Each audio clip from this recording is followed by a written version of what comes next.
Fight fans, this contest is scheduled for three 3-minute rounds in the DC Amateur Lightweight Division. Brought to you tonight by G&G Smoke Shop. Introducing first, fighting out the Husham Zaido, Charge Automotive Blue Corner. This freestyle fighter stands 5'8", weighed in 151.6 pounds. Yields an amateur record, 1 win, 0 defeats. Representing Skywalker 101 Boxing Academy, fighting out of Wichita, Kansas, Kissane.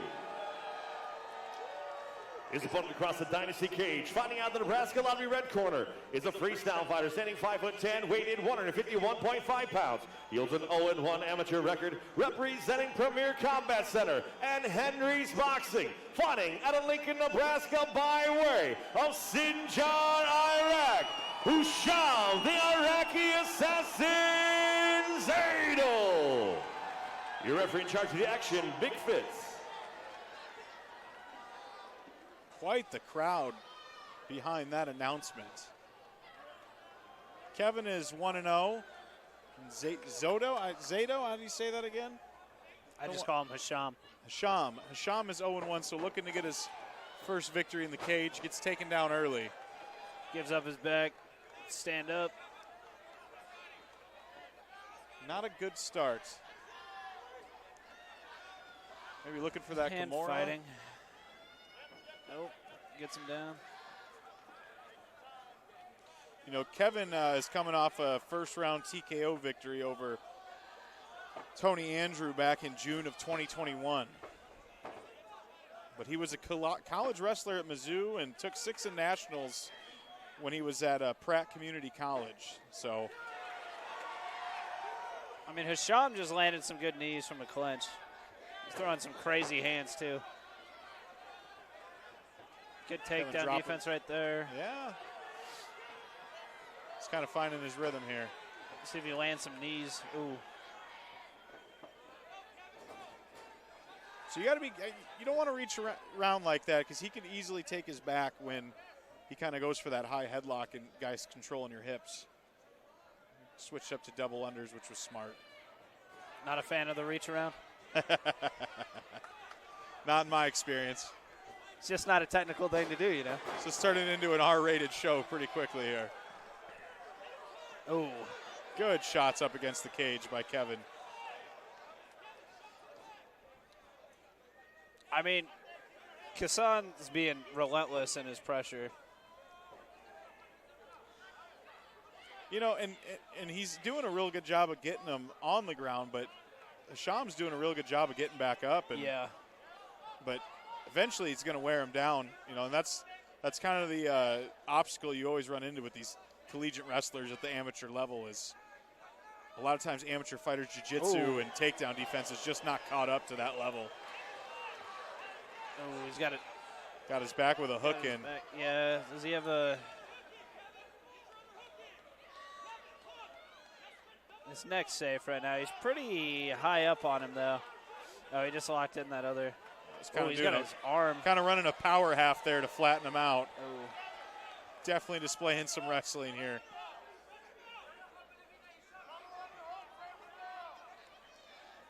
He's got the arm triangle. See if he yep. Kevin's transitioning to use that arm. Kind of got to scoot awkwardly around the cage here with it. Yeah, I don't know if he's going to keep. It doesn't look like he's interested in keeping it. Yeah.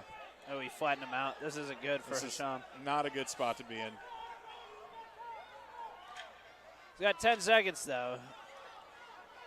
I think Husham's going to survive this, and we're going to see round 2.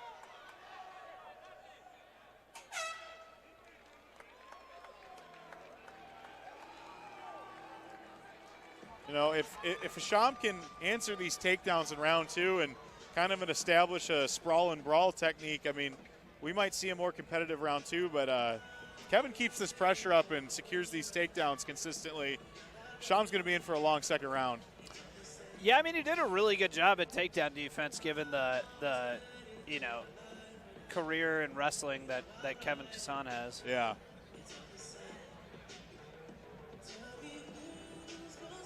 Husham landed some good shots. He just didn't throw in combos. He would land one big one and then, you know, wouldn't follow up with it, which might keep Kevin Kissane off of him a little bit more.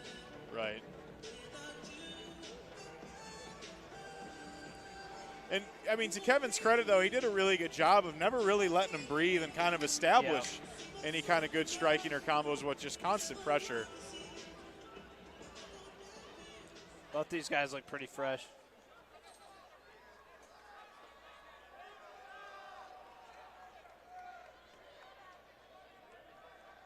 To make 145, you usually got to be in good shape.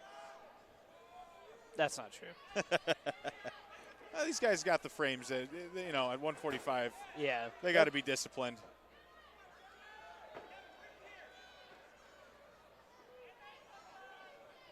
Husham working those. Yeah. Well, they got it under over here, and he's up against the cage, and this is probably not where he wants to be. Yeah, if I was Husham, he wants to not be in a clinch. Right. I would think. I do like to see, though, if you're stuck in the clinch, though, for him to use those double unders. But see, when he holds on to his head, he really leaves him, you know, in a position to have his back taken, and he recovered there. But, you know, you're going to want to trip some. That was a good takedown by Kissane. Right into side control. Kind of looking for a neon belly here.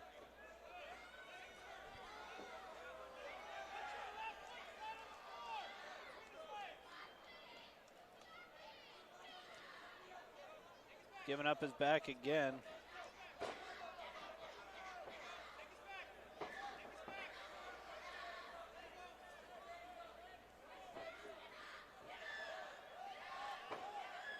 Kevin's landing some damage. Kevin's in his element right here. He can control his posture, or he can control him and then just sneak an arm free once in a while and implement some ground and pound. I mean, it's kind of the first thing wrestlers tend to do when they evolve from a wrestler to a fighter, is kind of, this is their bread and butter. Really using good head pressure there. Yeah, he is. He's landing those short shots too.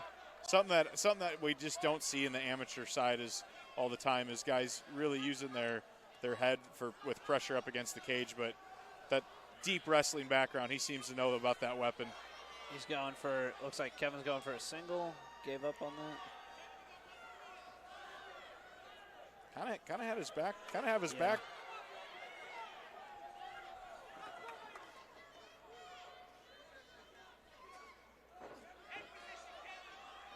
Humsham's doing a good job of defending most of the offense. He's looking frustrated because he just needs to break the clinch, which I don't know if if it's Kevin's pressure that's hard for him to do that. See, him not establishing the overhook and always just reaching around and kind of hooking his head is what's allowing him to get his back taken. And surprisingly, it's only happened a few times, but he's left himself open to have it multiple times tonight. Yeah.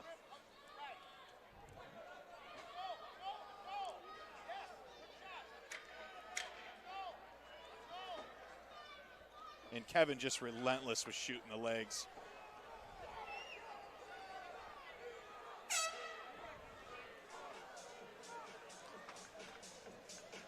Yeah, Husham's going to have to find a way to finish Kevin here because those first two rounds are pretty dominant. I mean, he might be able to pull a submission out of nowhere, but he's definitely going to want to throw some heavy shots and aim for the chin. Yeah, new game plan. Heavy shots, go for a submission, something, man. All I know is he's got to stay out of that clinch. And he's doing a lot of things right. It's just it's really hard to deal with a collegiate wrestler at this level of the sport. You know, he's probably only been training a couple of years at most.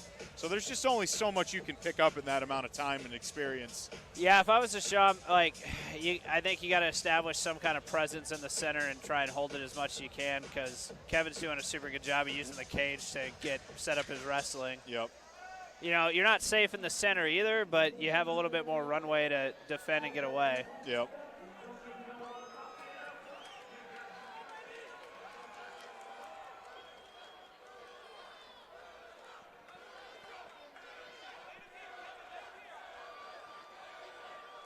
Both guys, though, look like they have a strong gas tank. We're going to see a strong third round.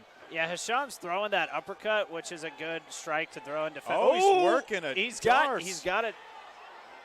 He's got it. Can he hold on to it and not blow his arms out? That's the question. Oh, Kevin got out. But gets a good uppercut on the break. Yeah, he's throwing that uppercut. It's a really good shot to defend, you know, a takedown if you're expecting to get blast doubled or something.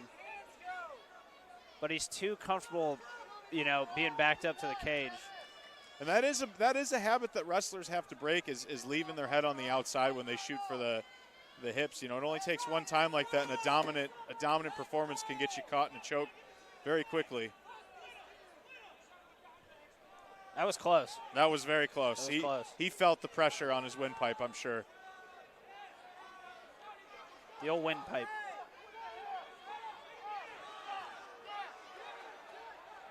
Sham's doing a good job. Well, he was doing a good job defending.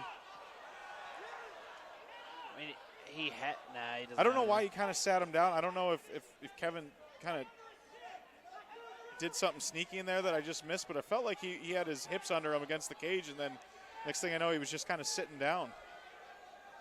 Yeah, he's reaching over his head again. There we go. Okay. Yeah, there's nothing stopping him from kind of taking your back when you do that. Granted, he's in an awkward position here, and Kevin's kind of using his head to pin him, but that's just not a good habit. You're going to want to establish that overhook and face him. He's got to get off the cage, man. Kevin's put him up against this cage and has just been taking him down over and over and over again. It's impressive how much he stood up and been able to, you know, not be held down on the ground. But he's got to do something different here. Unless he's going for a guillotine or something, which... I mean, he definitely is looking for these chokes because he knows that's his last chance.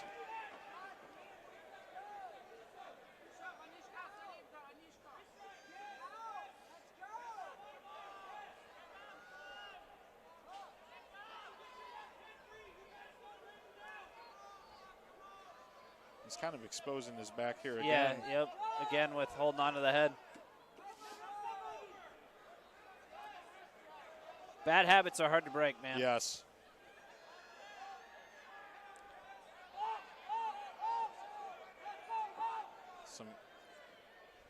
Kevin's starting to kind of establish some ground and pound. Just heavy pressure. You know, he just feels like he's nailed to that fence when you have a college wrestler pinning you. That's a good knee. And that's it, folks. Yeah, all Kevin. That was a Kevin Kissane clinic, but Husham did have a lot of good things to reflect on there, you know. He did get up. It was really hard to keep. Ladies and gentlemen, after 3 rounds, we go to the judges' scorecards, and all 3 judges score this bout 30-27 for your winner by unanimous decision, Kevin Kissane.